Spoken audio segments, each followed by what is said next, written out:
welcome to another schizophrenic synopsis. My name is James, and myself and my buddy Rob this week decided to we decided to do some Christmas movies, but I had a momentary lapse of my brain just blinking out, and I actually covered the movie of what we were going to be talking about. Rob had Black Christmas, and I had Silent Night, Deadly Night, that I actually covered in a review of Body Bags, not thinking about it. But anyway, we decided to keep the original lineup of films, and we focused on a commentary. Yeah, the commentary track.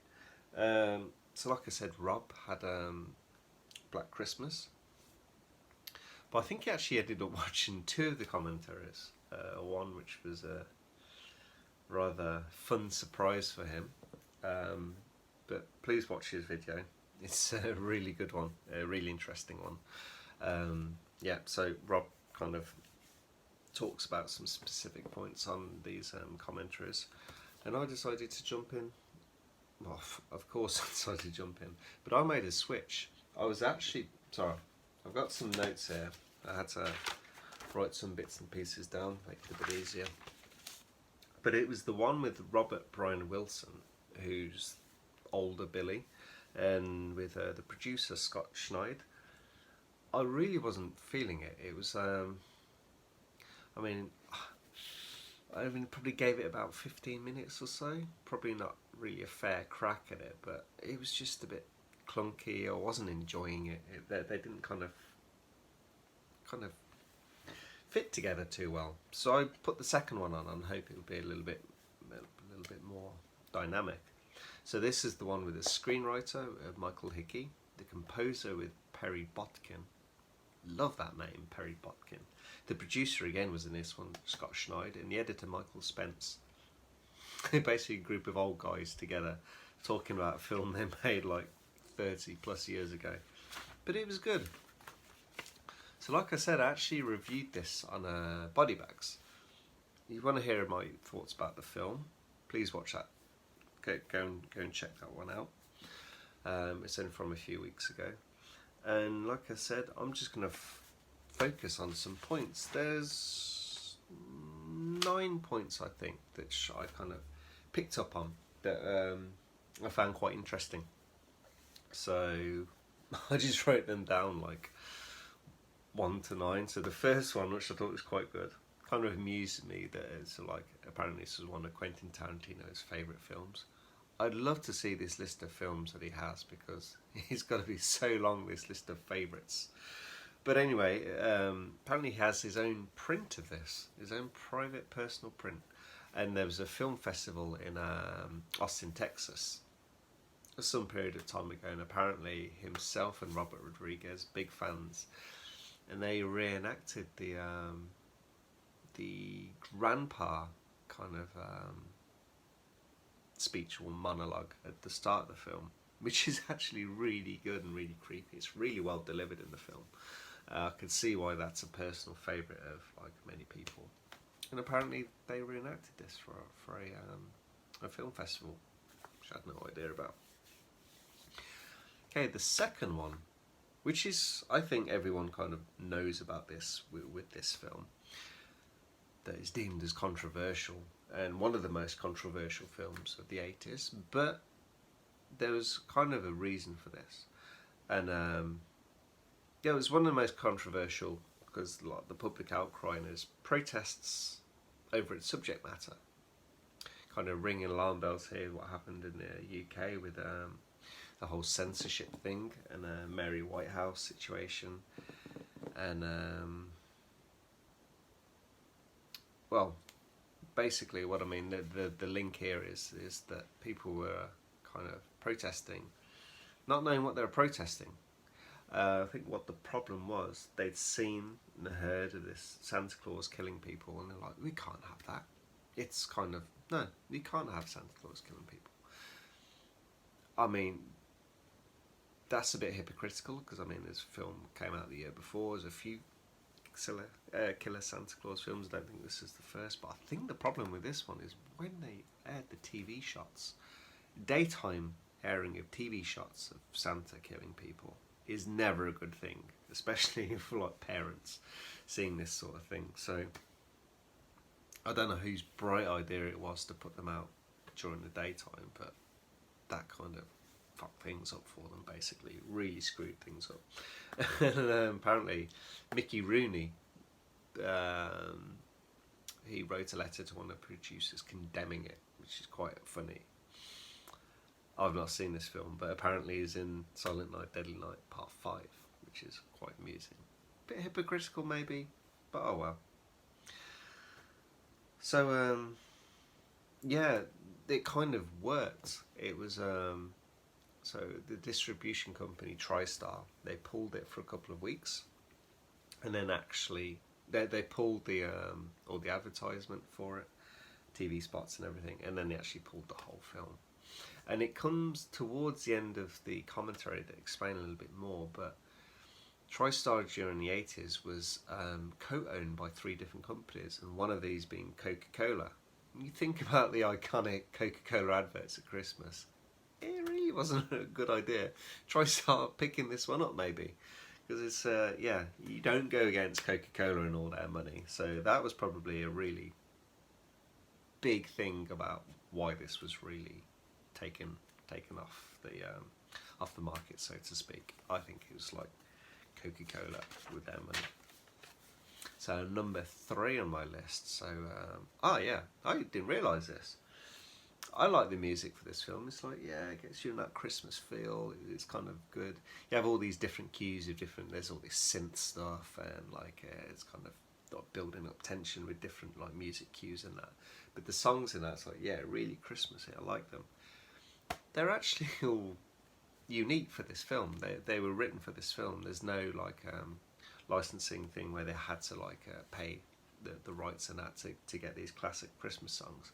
They are all unique and written for this. And I was like, wow, they actually sound really Christmassy. And it's like, yeah, my brain wasn't like, oh, this is a bit of a weird Christmas song. It's like, yeah, it fits the film. Yeah, it's great. Number 4. I'm kind of reading this in numbered format, but yeah, it works. It's talking about the... it kind of came about with an earlier part, and then they bounced back to it with the Linnea Quigley, because she's in the film. But they're talking about the start, where it's... I think it's like 12-year-old Billy or something, where he's seeing, like, when he's at the orphanage, and he's seeing one of the nuns. I think she's a nun, and she's having sex with someone, and the guys are talking that like it's really awkward, and they weren't kind of comfortable what they were doing, and that. Jump to Linnea Quigley. Apparently she was getting a little too much into it with the co-star, and like the guys were like whoever was like with him filming it, it's like, just chill it down a little bit, bring it down a peg or two, which is pretty cool. And then also they kind of continuing from that with the Linnea Quigley, quite happy being nude, obviously, that she did the scene where she opens the back door looking for the cat. It wasn't scripted to be topless, but for some reason it is, and it kind of like works, kind of quite quirky, and it's kind of strange scene, but it fits well. It does fit well. And then just talk about like what one of the, if we go number 5. The Cisco and Ebert, one of their big things was actually the Linnea Quigley thing, is the skewering on the stag antlers, which is pretty cool. Yeah, it's like, I don't think I've actually ever heard the Cisco and Ebert, like, I might have done in, because this has got some quite cool documentaries, but I think it was on like some general program, and it was talking about like different films getting banned, and I think I'm sure it mentioned this one actually, and it was talking about that, and Cisco and Ebert were like damning on it, and loads of people were, and it was like, it's interesting that that was one of the scenes, the antlers being skewering old Linnea on it. So yeah, it was interesting. It's interesting if we go to number 6, that they're actually laughing at one point. They're like, this picture looks pretty bad, and got all these inserts, because I watched the director's cut and not the theatrical cut, because that's all the good bits cut out. So they're like, oh yeah, this looks a bit shoddy. It's probably like a work print. Surely this is a work print, and this isn't the one going out for Our Eyes, the release print, which obviously it is. But I mean, it's like I think the film looks pretty good. Screen Factory did a really good job, and I think they had their hands tied with what they could do with the cut scenes that they managed to get hold of. They weren't of like a high enough definition that they could scan correctly or anything like that, but at least they colour corrected them, and I think they did a pretty good job. But it's just funny hearing these guys like laughing about it a bit, and some more like laughing which they're kind of doing if we go to number 7, that one of them is mentioning that they're in a cinema in Boston, and it is one of the kind of great scenes with Billy where he's just killed Linaire quickly, and he's talking to the young girl, and he's asking her if she's been naughty or nice. And apparently there's this woman just in the cinema just stood up and like shouted something like, "Santa kills that little girl, I'm leaving the cinema." So I thought that's quite cool. They seem to quite enjoy that. And if we go to number 8, it's kind of like that they are all quite honest. Like I was mentioning, they're questioning the quality of the print, but they actually question other bits and pieces. They a little bit later in the film they question like some of the framing of the shots, and they actually do say it's like kind of a bit schizophrenic, like a bit sporadic, like.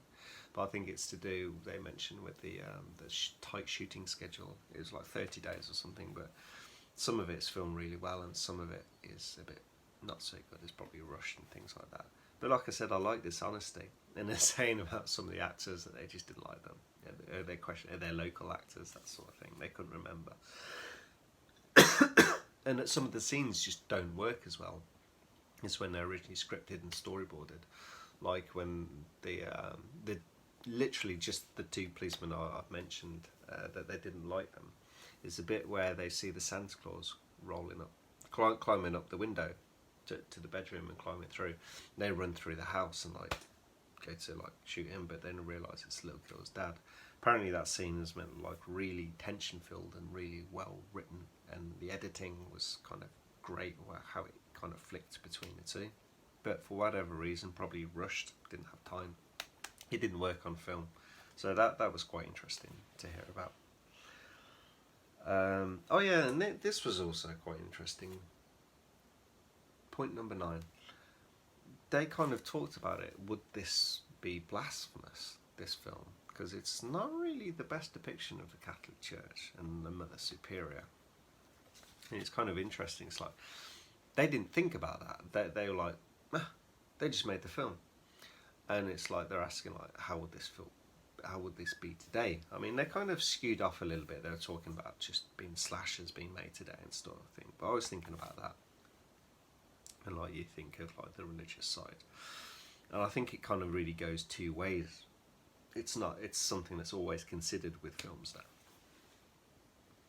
I think everything with film is considered. I think in the 70s and 80s, and they just foreign these films out. It's like, yeah, let's make a slasher, kill people. Yeah, it's going to be a lot of fun, get some money in.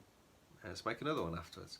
I think the films now, there's a little bit more intent with them. And I think if it's like looking at this, say the whole Catholicism and like how it's viewed and like how it's being shown, depicted, they'd either be quite cautious with it or they'd make a point of being over the top to kind of cause controversy. And I think that's a difference of how it would be. And that's it. Those are the notes I made. Those are the 9 points. I've noticed this video is dragging on. I do apologise. So yeah, this is my look. I'm gonna take it. So this is the second commentary track. So a group of old guys together, and it makes some quite interesting points. This is probably like the 3rd commentary I've ever seen. I love watching all the extras. I mean, a lot of the time I watch extras more than the films. I just really find them interesting, but for some reason I never think about putting a commentary track on. I always thought it used to be like quite a big distraction and that, and I think I had to be in the right mood. I think maybe I wasn't in the mood. Started watching the first one, I was like, I'm not into this. So I kind of reset a little bit, put the second one in, and getting in the right mindset, I kind of enjoyed it. But yeah, do check it out. Obviously, most people know this film. Scream Factory done a really nice release with this, and a nice set of extras, and I did enjoy the commentary track. So I recommend checking it out. Please check Rob's video, because yeah, this is quite interesting. Like what his, I've watched his one already, and it's like quite interesting what he was saying about it. Very interesting, especially if you like Halloween. That's all I'm going to say. Right, brilliant. Hope you guys enjoyed our 2 vids. Have a great Christmas, and we'll catch you just one last time in 2019. Thanks very much. Bye bye.